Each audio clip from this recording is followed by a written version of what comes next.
পেটের পাশাপাশি মনের জ্বালাও বড় জ্বালা। আর এমনই খিদের জ্বালায় পথে নামতে হলো কলেজ ছাত্রীকে। পড়াশোনার মধ্যে থেকে সময় বের করে 3 কিলোমিটারের মধ্যে বাড়ি বাড়ি খাওয়ার ডেলিভারি করার কাজ করে সে। তার পরিচয় আর জীবনের গল্প চলুন শুনে নেওয়া যাক। বাবা পেশায় টোটো চালক, কোন রকম অভাবকে সঙ্গী করে চলে সংসার। এই অবস্থায় দুবেলা খাবার জোগাড় করাটাই যেখানে বড় একটা চ্যালেঞ্জ, সেখানে উচ্চশিক্ষা বিলাসিতা বিনা আর কিছু না। কিন্তু পড়াশোনার খিদেও যে এক বড় খিদে, যা শুধু পেট নয় বরং নিজের ভবিষ্যৎকেও সমৃদ্ধ করে। আর এমনই খিদের জ্বালায় পথে নামতে হলো কলেজ ছাত্রীকে। তবে সৎ পথে পরিশ্রম করে পথে নেমে নিজেকে, নিজের ভবিষ্যৎকে এবং পাশাপাশি নিজের পরিবারকেও স্বাবলম্বী করতে চায় সে। এই বিদুষী ছাত্রীর পরিচয় পূজা রজক।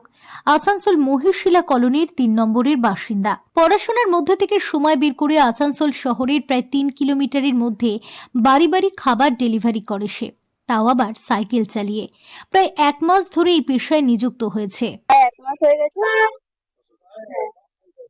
কোন স্কুলে পড়তে হবে? ননীনগর স্কুলেই পড়তাম। কোন ক্লাস পড়ছো? এখন 12 কমপ্লিট করে পিপি কলেজে ফার্স্ট ইয়ারে আছে। বাবা কি করে? বাবা টোটো চালায় আর আমার দাদাও টোটো চালায়, মা কাজ করে। সবাই কাজ করে, তুমি এই জন্য নিজের খরচা বার করার জন্য এই হ্যাঁ, এটা আমি নিজের খরচেই বার করি, হাতে থাকে। সাইকেল নিয়ে কতদূর পর্যন্ত যাও? আই থিঙ্ক 3 থেকে 4 কিলোমিটার পর্যন্তই আছে অর্ডার, বাকি ওর থেকে নেই। পড়াশোনা মাঝখানে কাজটা কিভাবে চালিয়ে যাচ্ছে? পড়াশোনা মেরে কথা যখন ক্লাস হয় তখনই ক্লাস করি, আর যখন ক্লাস থাকে না তখন কাজগুলো করি। করো মানে তুমি ঘন্টা করো?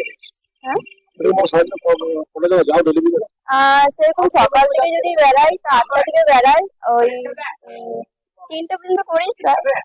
আমাদের শিক্ষার মধ্যে এমন একটি সম্পদ থাকা চাই যা কেবল আমাদের তথ্য দেয় না, সত্য দেয়, যা কেবল ইন্ধন দেয় না, অগ্নি দেয়।